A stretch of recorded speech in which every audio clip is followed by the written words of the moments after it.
नमस्कार दोस्तों, आज मैं आपको धर्मराज जी की कहानी सुनाने वाली हूँ। प्रेम से बोलिए धर्मराज जी की जय हो।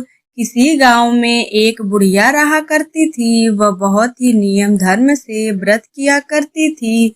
एक दिन भगवान के घर से यमदूत उसे लेने आ गए और वह उसके साथ चल पड़ी। चलते चलते एक गहरी नदी आई तो यमदूत बोले कि माई, तुमने गौदान किया है या नहीं। बुढ़िया ने उसकी बात सुन के मन में श्रद्धा से गाय का ध्यान किया तो वह उससे समझ आ गई कि बुढ़िया उस गाय की पूंछ पकड़कर नदी पार कर गई। वह यमदूत के साथ फिर आगे बढ़ी तो काले कुत्ते आ गए। यमदूत फिर बोले, कुत्ते को खाना दिया था। बुढ़िया के मन में कुत्ते का ध्यान किया तो वे रास्ते से चले गए। अब बुढ़िया फिर से आगे बढ़ने लगी तो रास्ते में कौवे ने उसके सिर पर चोंच मारना शुरू कर दिया। तो यमदूत बोले कि ब्राह्मण की बेटी के सिर पर तेल लगा दिया था कि नहीं।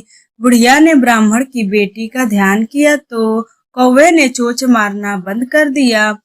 फिर कुछ आगे बढ़ते बुढ़िया के पैर में कांटे चुभने लगे तो यमदूत बोले, खड़ाऊ दान किया था कि नहीं। बुढ़िया ने उसका ध्यान किया तो खड़ाऊ उसके पैर में आ गई। बुढ़िया फिर आगे बढ़ने लगी। चित्रगुप्त ने यमराज से कहा कि आप किसे लेकर आए हो। यमराज जी बोले कि बुढ़िया ने दान पुण्य तो बहुत किए हैं, लेकिन धर्मराज जी का कुछ नहीं किया, इसलिए आगे द्वार अब बंद है। सारी बात सुनने के बाद बुढ़िया बोली कि आप मुझे सिर्फ 7 दिन के लिए वापस धरती पे भेज दो।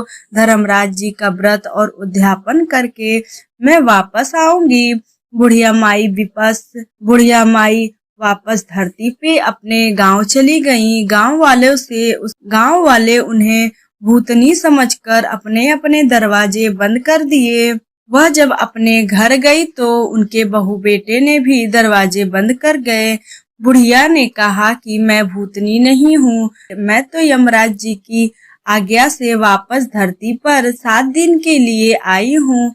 इस 7 दिनों में मैं धर्मराज जी का व्रत और उद्यापन करूंगी, जिससे मुझे परलोक में जगह मिलेगी। बुढ़िया की बातों से अस्त होकर बहू बेटे ने उनके लिए पूजा की सारी सामग्री एकत्र कर दी। लेकिन जब बुढ़िया कहानी कहती तो तब वहाँ कोई हुकार नहीं भरता। लेकिन जब बुढ़िया कहानी कहती तब वह हुकार नहीं भरती, जिससे बुढ़िया फिर अपनी पड़ोसन को कहानी सुनाती और वह हुकार भरती। और 7 दिन की पूजा व्रत का उद्यापन के बाद धर्मराज जी बुढ़िया को लेने के लिए विमान भेज। स्वर्ग के विमान देखकर बहू बेटे के साथ साथ गांव वाले भी स्वर्ग जाने की तैयारी हो गए। बुढ़िया ने कहा कि तुम कहाँ तैयार हो गए हो, मेरी कहानी तो केवल पड़ोसन ने ही सुनी, इसलिए वही साथ जाएगी।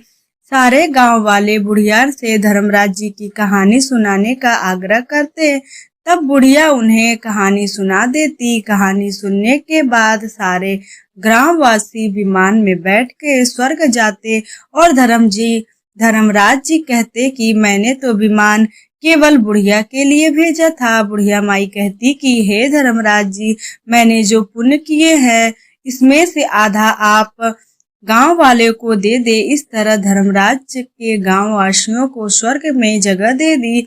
हे धर्मराज महाराज, जैसे आपने बुढ़िया के सभी गांव वालों के स्वर्ग की जगह दी, उसी तरह हमें भी देना। कहानी सुनने वाले, हुकार भरने वाले, कहानी कहने वाले सबको जगह देना। बोलिए धर्मराज जी महाराज की जय जय।